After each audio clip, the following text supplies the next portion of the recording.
Another draw for Manchester United. Good evening, Daniel. Oof. Ahmed, evening. Oof. You predicted a draw and the game ended 1-1. Yeah, I predicted a 2-2 draw. Man. Oof. But at some point, I'll be honest, I thought we were going to just sort of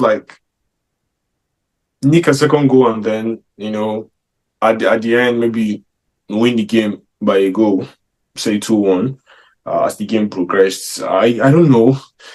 I don't know why the players there's always this slow start to games. It took about 20 minutes, 25 minutes or so before Manchester United sort of steadied themselves in the game. And then within the first 4 minutes of the second half, conceding a goal, the equalizer.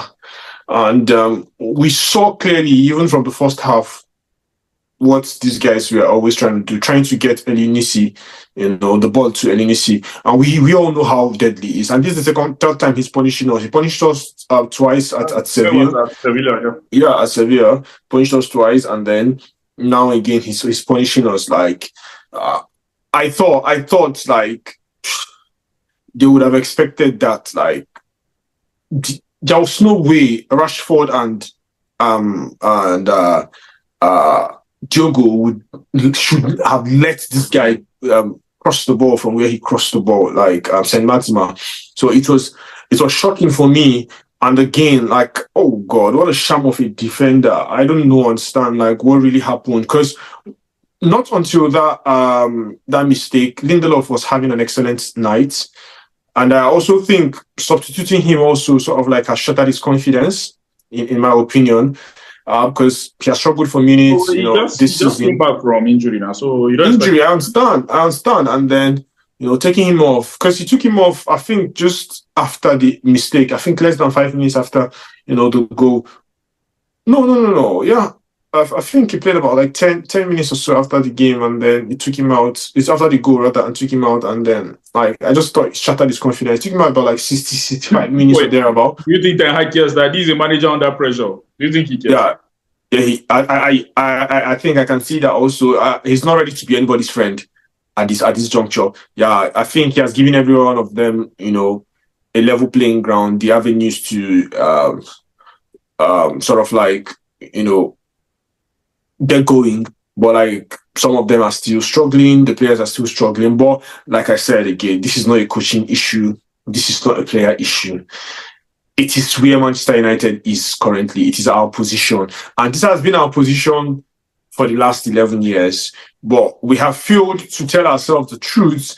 And for me, my opinion, that's it. We have failed to tell ourselves the truth. We have failed to agree that we are not there.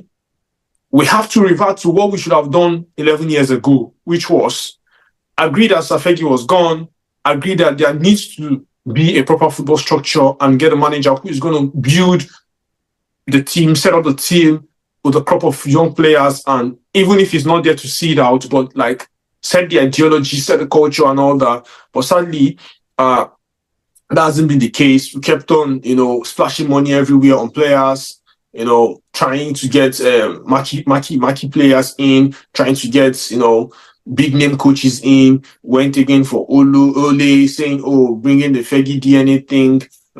So without a proper structure and also a proper environment that would, have facilitated this growth and this transition to the next level, we're failing to understand something. So Alex Ferguson is a legend. And let's not lie to ourselves. It takes a while to replace the legend, and it takes a lot to also fill in the shoes of a legend, because the truth is none of all these coaches can lace his boots as per if you look at what Fergie did on a stretch. But if you also see where he started and upon where he left, you would agree that there was a process.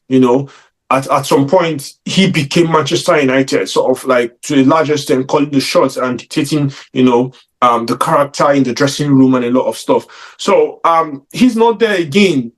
Patrice Evra, in one of the overlap interviews, he clearly said it that when Sir Alex left, that he discovered that these players were not good enough. We only feared Sir Alex. You feared that you're going to die on the bench. You feared he's going to fling you and sell you to some weak club out there in wherever he chooses to sell you off. The players were, scared of sort of being frozen out. So for me, that's what I'm saying. I'm with Ineos on this. Like, I stick with Eric and I work side by side with Eric, ensure that the atmosphere, beyond just getting the players in and all that, the environment must be conducive for what we're looking to build. We Let's must talk about this agree. guy. Okay. Please, Yeah, I we want to must ask you agree. about this guy, Mourinho. We must agree that Manchester United is not where she should be. But then again, let's not forget that let's not forget the manner the club has been managed in the last 11 years and pretend that the last two years of Eric Ten Hag is actually the sole problem. That's not the sole problem. Let's not forget that there had been a David Moyes, a Louis van Gaal, a Jose Mourinho. If we keep talking about this Ten Hag and former coaches, we'll forget about the game. Let's talk about Mourinho. Let's forget about we know that Manchester United's problem is very large. So let's talk about Mourinho. Mourinho, what happened today? But to be honest, right?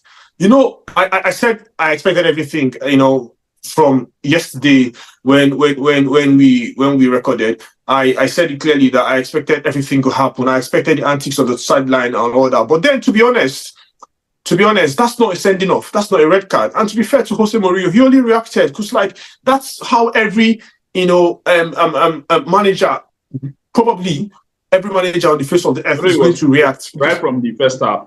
From the first half, the guy was complaining from first half, and I think the thing got to the referee's nerves. Like, look, if you haven't carded him, you didn't card him, maybe a yellow card, you didn't stop the game to warn him in the first half or whatever. It means that whatever antics, so to say, in the first half wasn't deemed huge enough. But then again, in the second half, you can't, for me, to be honest, right, and to be fair to Jose, that's no red card. That's no sending off. If you say yellow card, I can understand, but that's no sending off. Because to be honest, if they had awarded a penalty, it would still be fair because there was a clip. Ugarte really clipped him there. He impeded him. Let's be fair. Whether you call it a scratch or whatever, we've seen softer penalties being awarded in the Prem. We've seen softer penalties. For me, to be honest, I think Man U was lucky not to have, considered that penalty.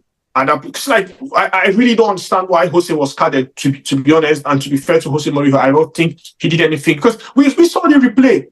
It was just him shuffling side, and then blew his arm, sort of like swung his arm, and then he stood still in awe, total awe. And then, he had, obviously, some of his players and coaching staff sort of like jumped off their seats and that. For me, yellow card, maybe one or two players or Jose alone, yellow card, fair. But sending off, for me, that's a very poor decision. And I just hope FENERBAHCE could appeal. I don't know what the rule says about red cards awarded to managers. Can they be appealed? If they can't be appealed, I think if FENERBAHCE should appeal that, I think they may stand the chance. But then again, just as you said, this is Jose Mourinho. So, like, we all know there's always news, and you could say maybe because of his history, he himself is not making it easy on himself. But then again, let's be fair. Let's not judge someone by whatever. Like, we know that this is not who Jose is. This is just for the game. We saw how relaxed his presser was, post-match conference. We saw how relaxed and how positively he spoke about Manchester United and the coach and whatever structure and whatever is ongoing in the club. We saw how, and he clearly said it. He said the 90 minutes he's not going to be a fan of Manchester United. There's no emotions in the 90 minutes, sort of like, being empathic towards Manchester United. So that was just him being, that was fair play. If you ask me, that was just fair play. Okay, so what are your final thoughts before we go? Finally. Like I said, nothing big. I called a draw. Sometimes, I'm a fan. I understand. I looked at the game from a very unbiased standpoint. Analytically, I called for a draw. I knew that was probably the best we were going to get off the game. But as the game progressed, being a fan and from what I saw, I thought we were just going to be able to nick one more goal in. But then again, it never happened. And then a draw, 3 points or 4 points from 4 games. 3 points. Sorry, 3 points from 3 games.